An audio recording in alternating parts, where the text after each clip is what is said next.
যে মানুষটা আমার জন্য এত লড়াই করেছেন, তার ক্ষতির জন্য মা আমাকে আজীবন দায়ী করে রাখতে পারেন না, কিছুতেই না।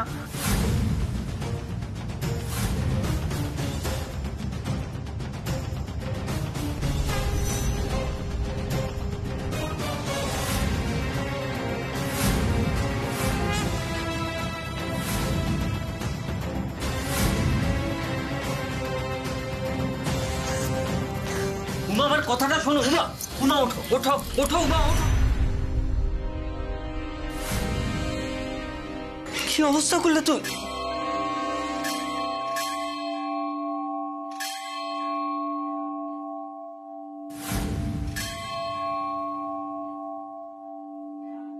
বাইরে তো তেমন হাওয়া বইছে না, ঘন্টা বাজছে কি করে? জয় তারা! মা জেগেছেন, মা সাড়া দিয়েছেন। জয় তারা, জয় তারা, জয় তারা, জয় তারা।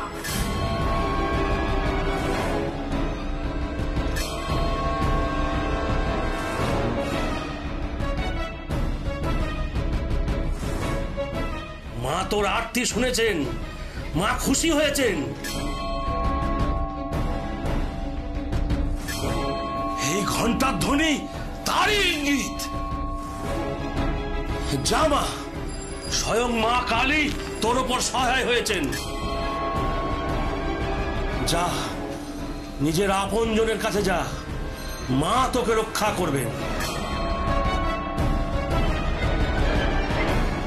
জয়, জয় মা তারা, জয় মা কালী, জয় তারা। উমা, উমা, আর দেরি করো না, আমাদের এক্ষুনি বেরোতে হবে। কবির কাছে ঠিক সময় না পৌঁছতে পারলে অনিষ্ট হয়ে যেতে পারে। উমা প্লিজ। তোমার ভরসায় যাচ্ছি মা, তুমি ওনাকে রক্ষা করো, রক্ষা করো।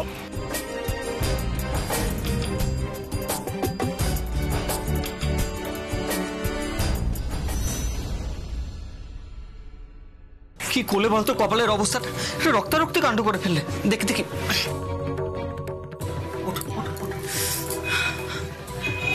আস্তে আস্তে। জয় তারা, দেখি জয় তারা, জয় মা তারা।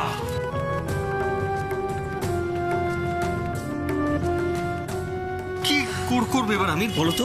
হ্যাঁ, এমন কেউ করে হটকারিতা? দেখি এসো।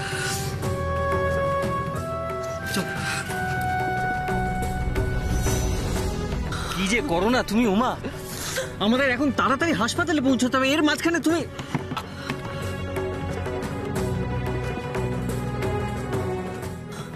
চলুন।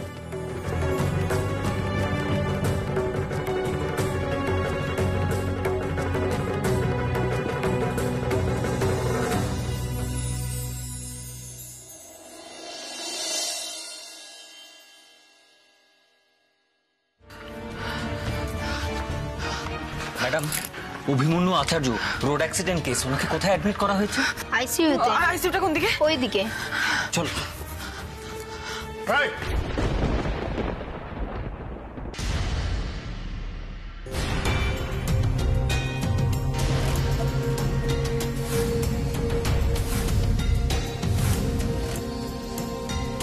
ওকে এখানে কেন নিয়ে এসছিস? কেন? আমাকে একবার অভিমন্যু বাবুর কাছে যেতে দিন না প্লিজ। খবরদার,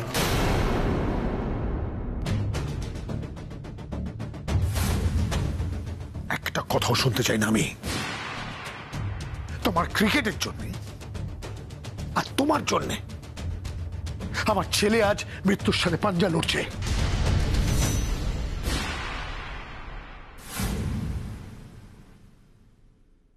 এই মুহূর্তে এখান থেকে বেরিয়ে যাও। তোমার সাথে অবির কোনো সম্পর্ক থাকবে না, কোনোভাবেই থাকবে না।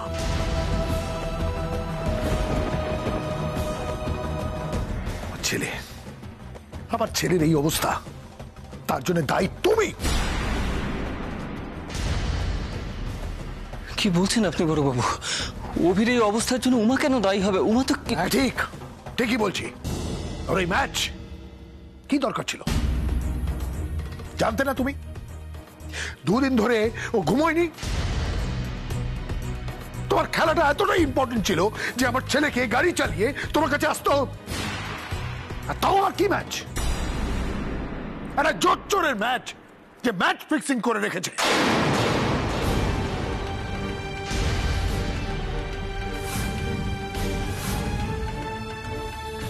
না না, বিশ্বাস করুন, আমি এসব কিচ্ছু করিনি। আমি অভিমন্যু বাবুর দিব্যি দিয়ে বলছি, আমি করিনি। প্লিজ, সাহস তো কম না। আমার ছেলের সাথে তোমার কোনো সম্পর্ক নেই জানি। ঠিক এইভাবে আমার ছেলেকে তুমি ইমোশনালি ব্ল্যাকমেল করেছিলে, কারণ জানতে ওবি একটা ইমোশনাল ছেলে, সোশ্যাল ওয়ার্ক করতেও ভালোবাসে। বলে ওকে দেখিয়েছো যে ক্রিকেটটাকে কতটা ভালোবাসো। একবারের জন্য ওকে বুঝতে দাওনি যে তুমি লোভী, তুমি টাকার লোভে অভিকে নিজের প্ল্যানে ফাঁসালে, ফাঁসি ওকে বিয়ে করলে। Match fixer. নাও গেট আউট, গেট আউট। তোমার এই খেলার জন্য তোমাকে আমি আর আমার পরিবার ঘেন্না করি। কোনো সম্পর্ক আমরা রাখতে চাই না। So please get out.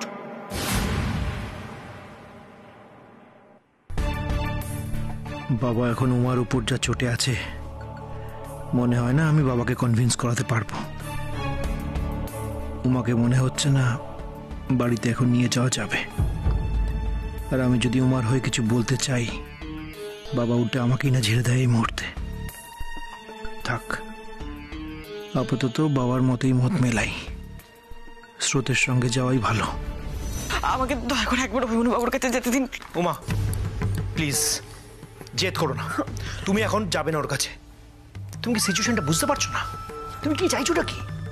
দেখো, আমাদের পরিবারের মান সম্মান সব শেষ। হ্যাঁ, আমাদের মুখে চুনকালি লেগে গেছে, আমাদের ব্যবসাও ডুবতে চলেছে। আর তুমি এখন কি চাইছো? ও কি মরে যাক?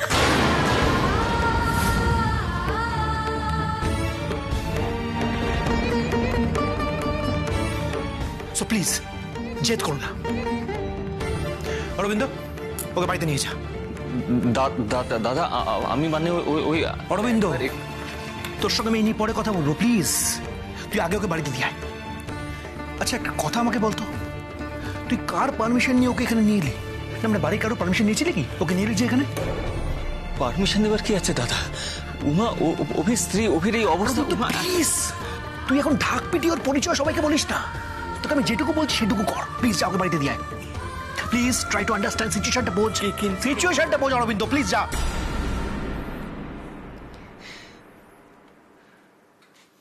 উমা চলো।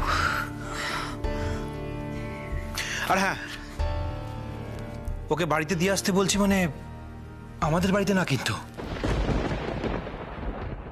ওকে ওর গ্রামের বাড়িতে দিয়ে আয়, ওর মায়ের কাছে।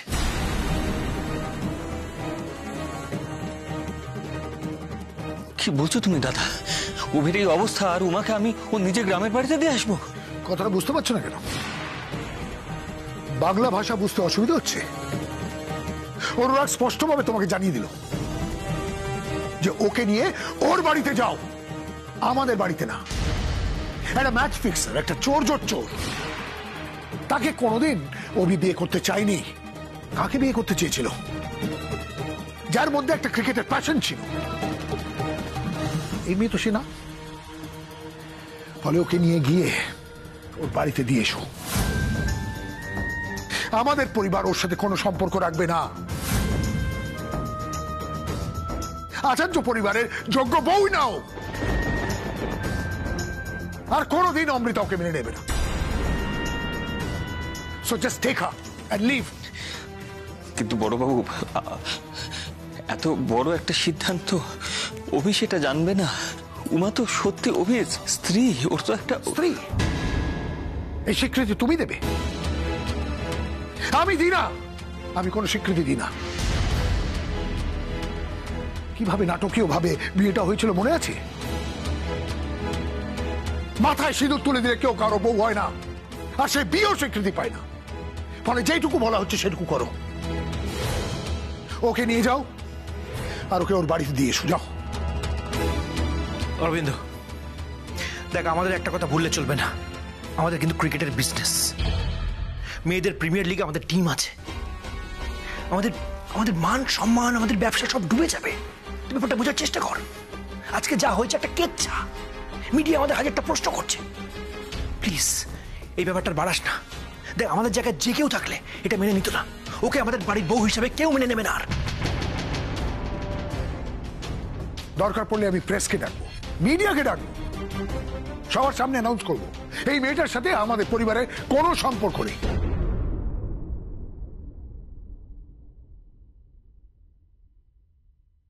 অভি ওকে ডিভোর্স করবে।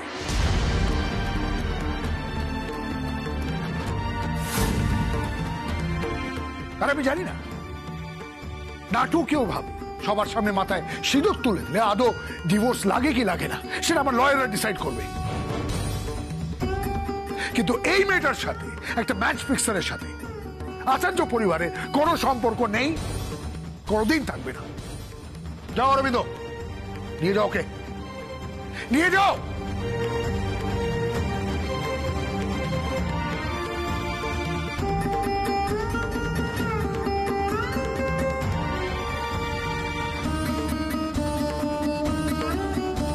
এখন কি করব আমি? যে মানুষটা আমার জন্য প্রাণের ঝুঁকি নিয়ে নিল, তাকে একলা ফেলে চলে যাব? সিঁথির সিঁদুর যে সম্পর্ক তৈরি করলো, সেটা এক মুহূর্তে শেষ হয়ে যাবে। আমি আর ওনার জীবনে ফিরতে পারবো না। কিন্তু আমি তো কোনো দোষ করিনি, আমি তো কোনো দোষ করিনি। তাহলে এত বড় শাস্তি আমায় কেন দিচ্ছ মা দুর্গা? কেন দিচ্ছ? দাদা, কি সব কথা বলছো? এখন এখন আমাদের ডাক্তারের কাছে যেতে হবে, ডাক্তারের সঙ্গে কথা বলতে হবে, সেটা অনেক বেশি ইম্পর্টেন্ট। অভিকে বাঁচাতে হবে, সেটা সবচেয়ে বড় ইম্পর্টেন্ট কাজ আমাদের কাছে। উমাকে এখন এসব কথা কেন বলছো? এসব কথা বলে কোনো লাভ আছে বলো তো? মেয়েটা তো নিজে এমনিতেই কষ্টে রয়েছে। শেখর, একটা কথা স্পষ্টভাবে শুনে রাখ। কি বলো? আমি এক কথার মানুষ, ওকে নিয়ে যা সিদ্ধান্ত নেয়ার আমি নিয়ে ফেলেছি। এর মধ্যে তুই আর নাক গলাবি না। ওরা গেছো দাদা, অনেক অনেক বোঝা।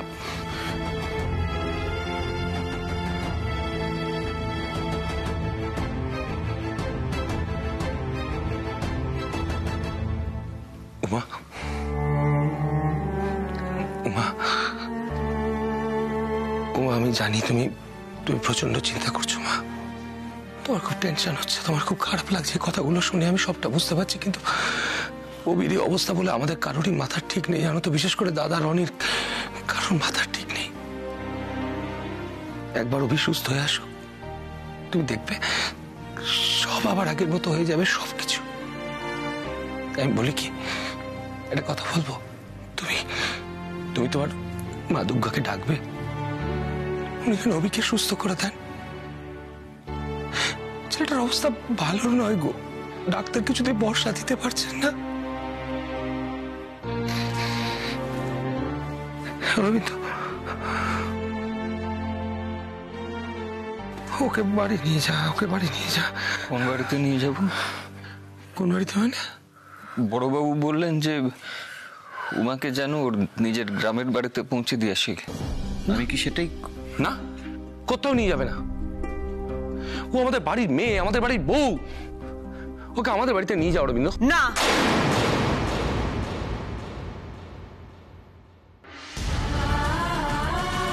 আমি এখান থেকে এক পাও নড়বো না যতক্ষণ অভিমন্যুবাবু সুস্থ হচ্ছেন। আমি এখান থেকে কোথাও যাব না। উমা, উমা শুনো, মা, উমা, উমা কথাটা শোনো, উমা।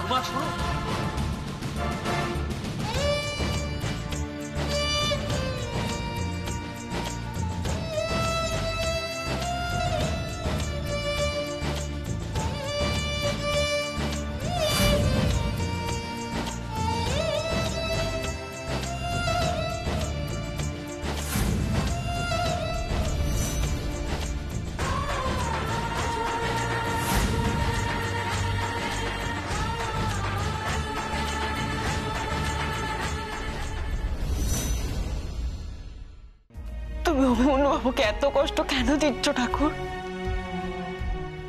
সুস্থ করে দাও না মানুষটাকে। তুমি এত নিষ্ঠুর হতে পারো না। মানুষটাকে সুস্থ করে বাড়ি ফিরিয়ে দাও না। আমি তো তোমার কাছে কখনো কিচ্ছু চাইনি, আজ চাইছি। আমাকে খালি হাতে ফিরিয়ে দিও না, ফিরিয়ে দাও মানুষটাকে। মানুষটার প্রাণ ভিক্ষা চাইছি আমি তোমার কাছে, ফিরিয়ে দাও না।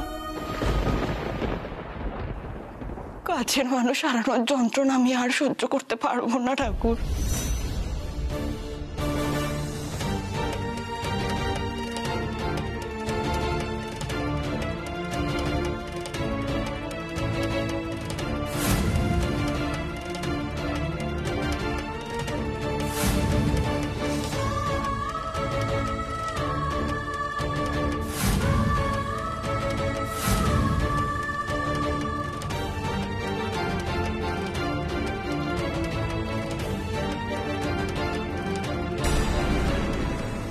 আমাকে এত বড় শাস্তি দিও না তুমি আবার।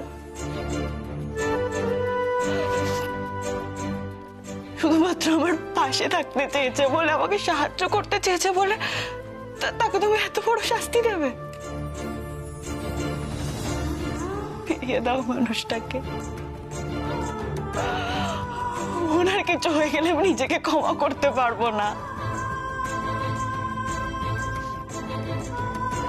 ওরকম একটা হাসি খুশি প্রাণ চঞ্চল মানুষটা মৃত্যুর সাথে লড়াই করতে, এটা কি করে মেনে নি বলো তো?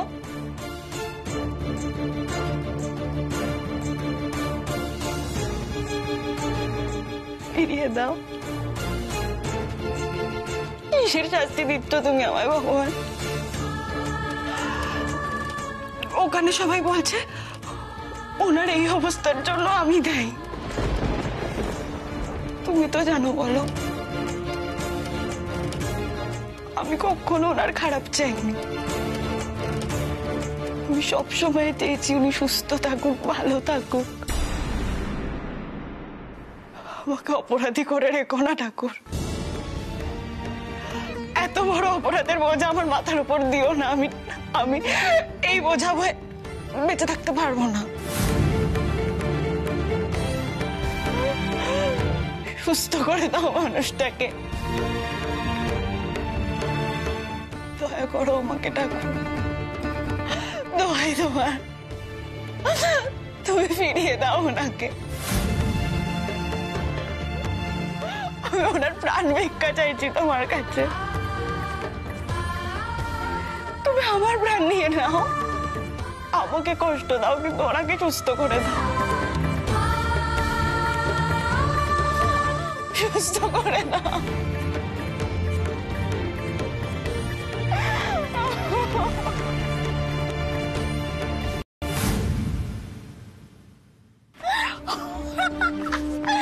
Oh my God! আমি আজ ভীষণ খুশি। Alia, Alia, you are great. Alia, you are simply great. Oh my God! আমি ভীষণ খুশি আজকে, ভীষণ খুশি। মানে আমি যে হারতে শিখিনি, আমি যে আমার পথের কাঁটাকে উপরে ফেলে দিতে পারি, সে কথা আজ আবারও প্রমাণ হয়ে গেল। আমি আজ ভীষণ খুশি, ভীষণ খুশি। আমি আজকে বলে বোঝাতে পারছি না। Oh my God! Alia, you are the queen, Alia. Yes, you are the queen. ভীষণ খুশি আজকে, আমি ভীষণ খুশি। Oh my God!